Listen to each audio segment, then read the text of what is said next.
அனைவருக்கும் வணக்கம். நான் உங்கள் குரு தங்கராஜன். ஏஜேஎஸ் அப்பா ஜோதிட சூத்திரம், ஏஜேஎஸ் ஆத்மா ஜீவா சரீரா முறையில் திருமண பொருத்தம் பார்க்க 64 விதிகள். இந்த பெண்ணோட ஜாதகம் பார்த்திங்கன்னா 41 வருஷம் இப்போ நடக்குது. கிட்டத்தட்ட கல்யாணம் ஆகி ஒரு 8 வருஷம் ஆயிடுச்சு. அதுக்கு பிற்பாடு 8 வருஷம் கழிச்சு இப்போ 41 வருஷம் நடக்குது. கல்யாணம் ஆகி 8 வருஷம் கழிச்சும் குழந்தை பாக்கியம் இல்லை. அப்போ இந்த ஜாதகத்தில் குழந்தை பாக்கியம் இருக்கா இல்லையா, யாருனால தடை, எதனால தடை அப்படிங்கிறத பற்றி இந்த ஜாதகத்தில் பார்த்தோம்னா, லக்னத்திற்கு 5ஆம் பாவம் அப்படிங்கிறது குழந்தை பாக்கியத்தை பற்றி சொல்கிறது. எல்லாத்துக்குமே தெரியும். பொதுவாக ஜென்ரலாகவே எல்லாருமே 5ஆம் பாவம் குழந்தை பாக்கியத்தை பார்ப்பாங்க அப்படின்னா, அதில் 5ஆம் பாவத்தில் பொதுவாக ராகுவோ கேதுவோ இருந்துச்சுனாக்கா குழந்தை பாக்கியம் இல்லை, குழந்தை பாக்கியம் தடை. இதெல்லாம் ஜோதிடத்தில் அநேகராலும் சொல்லக்கூடிய ஒன்றா தான் இருக்குதுன்னு பார்க்கலாம்.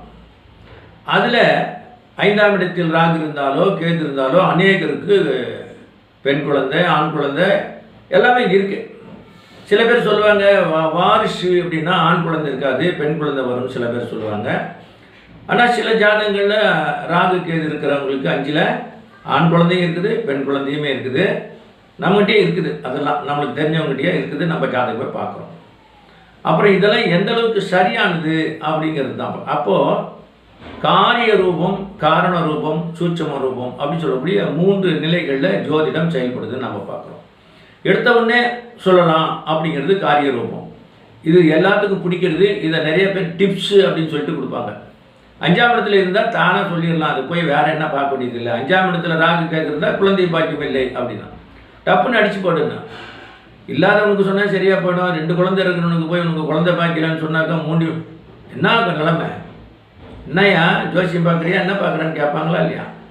அதனால் அப்படிலாம் ஜோசியத்தை நம்ம எளிதாக நினைக்க முடியாது. ஜோதிடம் நாம் நினைக்கிற மாதிரி அவ்வளோ எளிமையானது கிடையாது. ஆனால் உண்மையானதுன்னு சொல்லலாம், நேர்மையானது, உண்மையானதுன்னு சொல்லலாம். 5ஆம் இடத்தில் கேது இருக்கிறார், அதனால் குழந்தை பாக்கியம் இருக்காதா அப்படின்னு கேட்டால், கேது ராகு அப்படின்னு சொல்லக்கூடிய கிரகம் முதலில் அது ஒரு நிழல் கிரகம், அது ஒளி இல்லாத கிரகம், அது ஒரு நிழல் கிரகம். நிழல் கிரகமாக இருக்கக்கூடியது 5ஆம் பாவத்திலே இருக்கிறதோடு மட்டுமல்லாமல் கேது பார்த்தீங்கன்னாக்கா பாருங்கள், மூல நட்சத்திரத்தில் கேதுங்கிறது நிழல் கிரகம். அவர் பார்த்தீங்கன்னா மூல நட்சத்திரம் 2ஆம் பாவத்தில் நிழல் கிரகம், நிழல் கிரகச்சாரம் ஏறியது. 5ஆம் பாவம் உயிர் பாவம். 5ஆம் பாவங்கிறது பாவத்தில் உயிர் பாவம். அதனால் அது 5ஆம் பாவம்னாக்கா குழந்தைன்னு சொல்கிறோம்.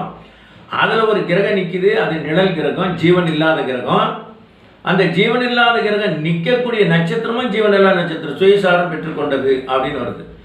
இது மாதிரி 5ஆம் பாவத்தில் ராகுவோ கேதுவோ இருந்து ராகு ராகு சாரமோ, ராகு கேது சாரமோ, அல்லது கேது கேது சாரமோ, கேது ராகு சாரமோ 5ஆம் பாவத்திலிருந்து அந்த மாதிரி சாரம் ஏறும்போது தான் அது தோஷமாக செயல்படும் அப்படின்னு நம்ம சொல்லலாம். அது 2வது நிலை. முதல்ல எடுத்த உடனே ராகு கேது 5ஆம் இடத்திலிருந்து குழந்தை இல்லைன்னு சொல்கிறது காரிய நிலை. அது பாதிக்கு பாதி பலிக்கும், பாதிக்கு பாதி பலிக்காது. இப்போ இது பார்த்தீங்கன்னாக்கா அதுக்கு அடுத்த நிலை. ராகு கேது 5ஆம் இடத்தில் இருந்தாலும் கூட ராகு ராகு சாரம் ஏறி, கேது கேது சாரம் ஏறி, அல்லது ராகு கேது சாரம் ஏறி, கேது ராகு சாரம். இப்போ கேது இந்த இடத்துல ராகு இருக்காருன்னு வச்சுக்க, ராகு கேதுடைய நட்சத்திரத்தில் இருக்காரு 5ஆம் பாவத்தில். அது கேது பகவான் அப்படிங்கிறவர் அந்த மாதிரி 5ஆம் பாவமாக இருக்கக்கூடிய இடத்துல இப்போ பார்த்தீங்கன்னா கும்ப லக்னம் அப்படின்னு எடுத்துக்கிட்டோம்னா 5ஆம் பாவத்தில் எங்கே திருவாதிரை இருக்கும், திருவாதிரையில் ராகு நட்சத்திரத்தில் கேது உட்காருறது அந்த மாதிரி. இப்போ இங்கே பார்த்தோம்னாக்கா அது மக நட்சத்திரம். இப்போ இங்கே இருக்கிறது மகம் இருக்குது, இங்கே இருக்கிறது மூலம் இருக்கிறது, இங்கே அஸ்வினி இருக்குது. அப்போ இந்த 3 ஒரு திரிகோணமாக இருக்கிறதுனால இப்போ இந்த இடத்துல பார்த்தீங்கன்னா கேது பகவான் உட்காந்துருக்காரு, மூல நட்சத்திரம் உட்காந்துருக்காரு, அது 5ஆம் பாவமாக வேற இருக்குது. அப்போ புத்திரஸ்தானத்தில் ஒரு நிழல் கிரகம் இருந்து அதுவும் நிழல் கிரக சாரம் ஏறிவிட்டது. அப்படிங்கும்போது ஒரு கால் இது பெண்ணினுடைய ஜன்ம நட்சத்திரமாக இருந்தால் இந்த சாபம் இருக்குன்னு சொல்லலாம். அல்லது ஜன்ம நட்சத்திரமாக இல்லாவிட்டால் கூட அந்த கிரகம் நிழல் கிரகம் தான். அதற்கு உயிர் இல்லை, அதற்கு ஒளி இல்லை. ஒளி தானே, உயிர்னாலே ஒளி தான். பொதுவாக ஒளி அப்படின்னா உயிர் அப்படின்னு அர்த்தம். இப்போ உயிர்னா ஒளி, வெப்பம். அப்போ இதெல்லாம் நிழல் கிரகம். அதனால தான் குழந்தை பாக்கியம் இல்லைன்னு சொல்கிறது அப்படிங்கிற விதி வச்சுருக்காங்க. ஆனால் அது ஒளிவுள்ள கிரகத்தின் சாரம் ஏறிவிட்டால் அந்த விதி பொருந்தாது. ரெண்டாவது, அது நின்ற வீட்டதிபதி இருக்கார், கேது நின்ற வீட்டதிபதி குரு பகவான், அவர் ஏறி நின்ற நட்சத்திராதிபதி ஆட்சியாகவோ உச்சமாகவோ 1, 3, 5, 7, 9 மாதிரியான இடத்துல நல்ல நிலையில் இருந்தாலும் அங்கேயும் கூட பரிகாரமாக வந்து சூட்சம நிலையில் பலன் கொடுக்கும்.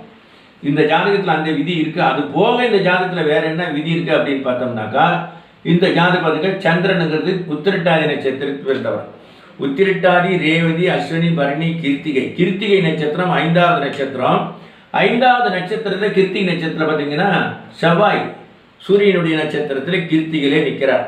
அப்போ இந்த பொண்ணு கிருத்திகை நட்சத்திரத்தில் நிற்கக்கூடிய செவ்வாய், அதாவது செவ்வாய்ங்கிறதுனுடைய நட்சத்திரம் என்ன, கிருத்திகைங்கிறது 5வது நட்சத்திரம். அந்த நட்சத்திரத்தில் எந்த கிரகம் நிற்கிதுன்னா செவ்வாய் நிற்கிறார். அப்போது மிருகா சீரிஷ நட்சத்திரம், சித்திரை நட்சத்திரம், அவிட்டம் நட்சத்திரம் ஆகிய இந்த 3 நட்சத்திரங்களில் பிறந்தவரை இந்த பெண் திருமணம் செய்து கொண்டால் அவருக்கு குழந்தை பாக்கியம் தடைப்படும். ஏன்னா 5வது நட்சத்திரம் பிரத்யேக நட்சத்திரம், உதரத்தாரைன்னு சொல்கிறது. அப்போ பெண்களுடைய ஜாதகத்தில் 5வது நட்சத்திரத்தில் எந்த கிரகம் இருக்கிறதோ அந்த கிரகம் அங்கே குழந்தை பாக்கியத்தை தடை செய்ய காத்திருக்கிறதுன்னு அர்த்தம். அப்பா ஜோதிட சூத்திரம், ஜோதிடத்தில் புதுமை, ஜோதிடத்தில் புரட்சி, ஜோதிடத்தில் மறுமலர்ச்சி, ஜோதிட சீர்திருத்த கருத்துக்கள் சொல்கிறோம். 5ஆம் பாவத்தை பார்க்க தெரிந்த எல்லோருக்குமே 5வது நட்சத்திரத்தை பார்க்க தெரியாத காரணத்தினால் பொருத்தம் சேர்த்து ஏமாந்து போகிறார்கள். அதனால் நீங்கள் இனிமேல் கவனமாக இருந்து பொருத்தம் சேர்க்கணும். இப்போ இந்த ஜாதகத்துக்கு இந்த விதி இருக்க கூடவே இன்னொரு விதியும் கூடவே இருக்கு. இந்த பொண்ணு கல்யாணம் பண்ணிக்கிட்ட கணவனுடைய ஜாதகம் பக்கத்தில் இருக்கு, பார்க்கலாம் வாங்க.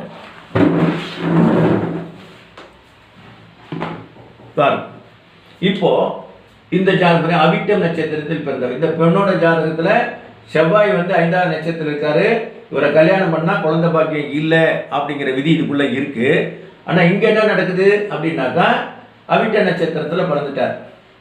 அப்போ இந்த ஜாதகம் பார்த்தீங்கன்னா செவ்வாய் ஜென்ம நட்சத்திராதிபதி செவ்வாய், அவர் பார்த்தீங்கன்னா சுக்கிரன் சாரம் ஏறினார். சுக்கிரனும் மாந்தியும் ஒரே நட்சத்திரத்தில் கூடி கேது சாரம் ஏறினார். இங்கே ஜீவா சரீரா இல்லை. அப்போ கேதுவோடு கூடினார் அப்படிங்கிற விஷயம் அந்த இடத்துல வருது. கேதுவுடன் கூடினார். அப்போது செவ்வாய் என்ற ஜென்ம நட்சத்திராதிபதி லக்னத்துக்கு 6ஆம் பாவத்தில் நின்று லக்னத்துக்கு 10ஆம் பாவத்தில் நின்ற சுக்கிரன் சாரம் ஏறினார். அவர் ஜீவன் உள்ள கிரகம் தான். ஆனால் அந்த சுக்கிரனோடு ஜீவன் உள்ள கிரகத்தோடு யார் இருக்காங்க அப்படின்னு பார்த்தீங்கன்னாக்கா, பாருங்கள், சுக்கிரன் மூலம் 2, மாந்தி மூலம் 4. அப்போது மாந்தி ஆகிய கிரகமும் மூல நட்சத்திரம் தான் இருக்குது. சுக்கிரன் சொல்லக்கூடிய நட்சத்திரமும் அந்த கிரகமும் மூலத்தில் தான் இருக்குது. அப்போ கேது நட்சத்திரத்தில். அப்போ சுக்கிரனும் மாந்தியும் ஒரே நட்சத்திரத்தில் இருக்காங்க அப்படின்னா, மாந்தி அப்படி சொல்லக்கூடிய கிரகம் பார்த்தீங்கன்னாக்கா பிரேத கிரகம் அப்படின்னு சொல்லுவாங்க. அதாவது உயிரற்றது, பிரேத கிரகம், பிரேத தோஷம். மாந்திக்கே பிரேத தோஷம் ஏற்படுத்தக்கூடிய இது இருக்குது. அப்போ பிரேதம்னா உயிர் இல்லாததுன்னு அர்த்தம். அப்போ அந்த மாந்தி இந்த சுக்கிரனோடு கூடி இருக்கிறாரு. இந்த செவ்வாய் பார்த்தீங்கன்னா சுக்கிரன் சாரம் ஏறும்போது சுக்கிரனும் மாந்தியுடன் கூடி இருக்கிறாரு. அது மட்டும் இல்லாமல் இந்த 2 கிரகமும் சேர்ந்து ஜீவன் இல்லாத கேது சாரத்தில் ஏறியது. அப்போ இந்த பையனுடைய ஜென்ம நட்சத்திரத்துக்கு ஏற்கனவே ஜீவா இருக்கிறது, சரீரம் இல்லை. இதுக்கு மேலே இந்த மாந்தியுடன் வேற இங்கே கூடி நிற்கும் போது நிச்சயமாக அவர்களுக்கு குழந்தை பாக்கியத்தை தடை செய்கிறது அப்படிங்கிற விதி இதுக்குள்ளே இருக்குது. அந்த பொண்ணு ஜாதகத்துலேயும் இருக்குது, இந்த பையன் ஜாதகத்துலேயும் இப்படி இருக்குது. இவங்களுக்கு குழந்தை பாக்கியம் வேணும். எல்லாம் எப்படியே நடந்து போச்சு. காதல் திருமணம் வேறு பத்தாத்துக்கு இவங்க காதலிச்சு கல்யாணம் பண்ணிட்டாங்க. இதெல்லாம் பார்க்க முடியுமா? பார்க்க முடியாது. சரி, கணவன் மனைவி நல்ல நிலையில் பிரியாமல் இருக்கிறாங்க, அது வரைக்கும் சந்தோஷம். ஏன்னா அந்த பாருங்க, பொண்ணோட ஜென்ம நட்சத்திரம் சனி பகவான் சந்திரன் சாரம் ஏறி செவ்வாய் சாரம் ஏறினார். பெண்ணின் ஜென்ம நட்சத்திராதிபதி ஆணின் ஜென்ம நட்சத்திராதிபதி தொடர்பு கொண்டார். பெண்ணினுடைய ஜாதகத்தில் பார்த்தீங்கன்னாக்கா, பெண்ணினுடைய ஜென்ம நட்சத்திராதிபதி சனி பகவான் ஆணினுடைய ஜென்ம நட்சத்திரமாகிய செவ்வாய் சாரம் ஏறி செவ்வாய் சூரியன் சாரம் ஏறினார். அங்கேயும் காதலுக்கான ஜீவா சரீரா இருக்குது, இங்கேயும் காதலுக்கான ஜீவா சரீராவும் இங்கேயும் இருக்குது. காதலிச்சாங்க, கல்யாணம் பண்ணிட்டாங்க, ஆனால் குழந்தை பாக்கியம் தான் இல்லாமல் போச்சு. இப்போ இந்த நிலையில் 2 ஜாதகத்தில் இவ்வளோ தோஷம் இருக்கும்போது எப்படியாவது குழந்தை வேணும் அப்படிங்கிற ஒரு நிலைமை வரும்போது இறைவனுடைய பெருங்கருணை அப்படின்னு சொல்லும் பொழுது இப்போ பார்த்தீங்கன்னா லக்னத்துக்கு 2ஆம் பாவத்தில் லக்னாதிபதியான குரு பகவான் லக்னத்துக்கு 2ஆம் பாவத்தில் மேச ராசியில் இப்போ தான் வக்ரன் நீங்கி தெளிந்த நிலையில் இருக்கிறார். இவருடைய பார்வையானது இந்த இடத்துல இந்த சுக்கிரனுக்குள்ளும் இந்த செவ்வாய்ங்கிற ஒரு சுக்கிரன் சாரத்தில் ஏறி நிற்கிறாரு. அதனால தான் இங்கே குழந்தை பாக்கியத்தை தடைப்படுது, இந்த ஜென்ம நட்சத்திரத்துக்கான தடை தருது. குரு பகவான் இப்போ இந்த மாந்தியையும் சுக்கிரனையும் பார்க்கக்கூடிய காரணத்தினால் சாப நிவர்த்தியை பெறுகிறார். செவ்வாயை பார்க்குறாரோ அதே சமயத்தில் சுக்கிரனையும் பார்க்குறார், மாந்தியம் பார்க்குறார். அப்போ குரு பகவானுடைய பார்வை தூர தீட்சண்யா பார்வை அப்படின்னு சொல்லக்கூடியது சகல தோஷங்களையும் சகல சாபங்களையும் நீக்க வல்லது அப்படின்னு. அப்போ லக்னத்துக்கு 5ஆம் இடம் தானே குழந்தை பாக்கியம். அப்படி இருக்கும்போது நீங்கள் வந்து அந்த செவ்வாயை சொல்கிறீங்க, சுக்கிரனை சொல்கிறீங்க அப்படின்னா இந்த ஜாதகத்தில் யாரால தோஷம் இருக்குன்னா ஜென்ம நட்சத்திராதிபதிக்கு அந்த தோஷம் இருக்குது. ஜென்ம நட்சத்திராதிபதி தானே செவ்வாய். அவர் என்ன தோஷத்தோடு இருக்காருன்னா அவரே தோஷத்தோடு இருக்கார். சுக்கிரன் சாரம் ஏறி சுக்கிரன் மாந்தியுடன் கூடி நிழல் கிரகமான கேது சாரம். அப்போ ஜீவன் இருக்கிறது, ஜீவ சரீரம். ஜீவனே எங்கே வந்து இல்லாமல் போதுன்னா அப்போ என்னன்னா அந்த உயிர் ஆற்றல் அப்படி சொல்லக்கூடியது இல்லாமல். லக்னத்திற்கு 7ஆம் பாவத்தில் இருந்தால் சனி வேறு இருக்கார். இப்போ சனி பகவான் 7ஆம் பாவத்தில் இருந்தால் பாருங்கள், இது பாவத்தில் 7, ராசியில் அலிராசி, கிரகத்தில் அலிகிரகம். அப்போ 7ஆம் பாவமாகி அலிராசியாகி அலிகிரகம் இருந்தால் உணர்ச்சி குறைவானவர் அப்படின்னு இருக்கு. அப்போது குழந்தை பாக்கியம் இல்லாமல் போகிறதுக்கு இதுவும் ரொம்ப முக்கியமான காரணம். அலித்தன்மை அப்படின்னா உணர்ச்சி சீக்கிரமாக வராதுன்னு அர்த்தம். ஆசைங்கிறது மனசுக்குள்ளே இருக்கிறது, உணர்ச்சிங்கிறது உடம்பு சார்ந்தது. உணர்ச்சி அப்படின்னா உணர்ச்சி இருக்குதா இல்லையானா கிளனா வலிக்குமானா வலிக்கும். ஆனால் அந்த சம்பந்தப்பட்ட உறுப்பு இருக்கு இல்லையா, அந்த இடத்துல உணர்ச்சி குறைவாக இருக்கும். அப்போ உணர்ச்சி குறைவாக இருந்துச்சுனாலே அது சாத்தியமற்றது அப்படிங்கிற நிலைமைக்கு போகிறோம். உணர்ச்சி நல்லா இருக்கணும், உணர்ச்சி நல்ல நிலையில் இருக்கணும். 7ஆம் பாவம் உணர்ச்சி குறைபாடு உடைய ஜாதகம். அப்போ இங்கே அலித்தன்மை அப்படிங்கிறது இதுக்குள்ளார இருக்குது. இது போல் இருக்கக்கூடிய இதில் வந்து குழந்தை பாக்கியத்தின் தடை இருக்குது. அதில் 7ஆம் பாவத்தில் சனி நிற்கிறாரு, அவரும் வந்து அலிராசியில் அலிக்கிரகம் இருக்குது, உணர்ச்சி குறைவானது அப்படிங்கிற விஷயம் வருது. இப்போ பெண்ணோட ஜாதகத்தை நம்ம எடுத்துட்டோம்னாக்கா லக்னம் அப்படின்னு பார்க்குறோம். லக்னத்துக்கு 7ஆம் பாவம் அப்படின்னாக்கா அது வந்து கும்பராசி, சனி பகவானுடைய வீடு. அது லக்னத்திற்கு 3ஆம் பாவத்தில் உட்காந்துருக்கு. இப்போ 3ஆம் பாவம் 3, 7, 11, 11ஆம் பாவத்தில் பார்த்தீங்கன்னாக்கா யார் இருக்காங்க? சுக்கிரனும் ராகுவும் உட்காந்துருக்காங்க. இப்போ 7ஆம் பாவத்துடைய திரிகோணம் அப்படின்னு சொல்லக்கூடிய இடம் தான் 3ஆம் பாவம்னு சொல்கிறோம். அங்கே 7ஆம் பாவத்து அதிபதி லக்னத்துக்கு 3ஆம் பாவத்தில் உட்காந்துருக்காரு. உச்சம் பெற்று வக்ரம் பெற்று விட்டார் பெண்ணுடைய ராசியில். அந்த சனி பகவான் தான் இந்த ஜாதகத்தில் லக்னத்துக்கு 7 நின்று சந்திரனை தொட்டு செவ்வாய் தொட்டதுனால தான் காதல் திருமணம் அப்படிங்கிறது இதுக்குள்ளே வருது. அப்போ குருனுடைய பார்வை இங்கே கிடைக்குது. அதே மாதிரி பெண்ணினுடைய ஜாதகத்திலையும் குருனுடைய பார்வை இந்த கேதுவுக்கு 5ஆம் பாவத்திற்கு கிடைக்கிறது. எனவே இந்த காலகட்டத்திலே செய்யக்கூடிய பரிகாரமானது நிச்சயமாக இவர்களுக்கு நற்பலனை தரும். எப்படிப்பட்ட பரிகாரம் செய்கிறது அப்படின்னு சொல்லி பார்த்தோம்னாக்கா, பொதுவாக ஆடி மாதம் அல்லது பக்கத்தில் புரட்டாசி மாதம் அல்லது பக்கத்தில் தை மாதம் இந்த மாதிரி ஏதாவது ஒன்று பக்கத்தில் இருந்துச்சுன்னா, இப்போ தை மாதம் பக்கமாக இருக்கிறதுனால இந்த தை மாதத்தில் இவர்கள் பித்ரு கடன் அப்படின்னு சொல்லுவாங்க இல்லையா, கேது பகவான்னாக்கா பித்ரு அப்படின்னு சொல்லுவாங்க, மூதாதையர்கள் அப்படின்னு. அப்போ கேது பகவான் பெண்ணுடைய ஜென்ம அது 5வது வீட்டில் நிழல் கிரகச்சாரம் ஏறி உட்காந்துருக்கு. லக்னத்திற்கு 9ஆம் இடத்துல சூரியன் உச்சம் பெற்று உட்காந்துருக்கிற மாதிரி நமக்கு தெரியுது. ஆனாலும் கூட சூரியன் அப்படின்னு சொல்லக்கூடியவர் பார்த்தீங்கன்னாக்கா சுக்கிரன் சாரத்தில் அவர் உட்காந்துருக்காரு. அப்போ அங்கே 9ஆம் பாவம் நல்லா தானே இருக்குது, குழந்தை பாக்கியத்துக்கு கொடுத்துரும்ல அப்படின்னா 5ஆம் பாவம் என்பது அதுவும் குழந்தை பாக்கியத்துக்கானது தான். பெண்களுக்கு 9ஆம் பாவம் அப்படின்னு பொதுவாக சொல்கிறது உண்டு, அது பாக்கியஸ்தானம்னு சொல்கிறது. குழந்தை கூட பாக்கியம் தானே. ஆனால் 5ஆம் பாவம் என்பது ஆண்களுக்கும் பெண்களுக்குமான புத்திரஸ்தானம்.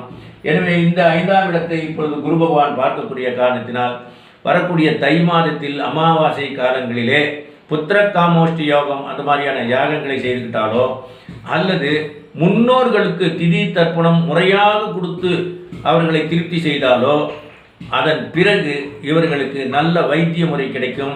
அந்த வைத்திய முறையின் மூலமாக அதற்கான தீர்வுகள் கிடைத்து குழந்தை பாக்கியம் இவர்களுக்கு கிடைக்கும் என்று சொல்லி மீண்டும் சந்திப்போம். நன்றி, வணக்கம்.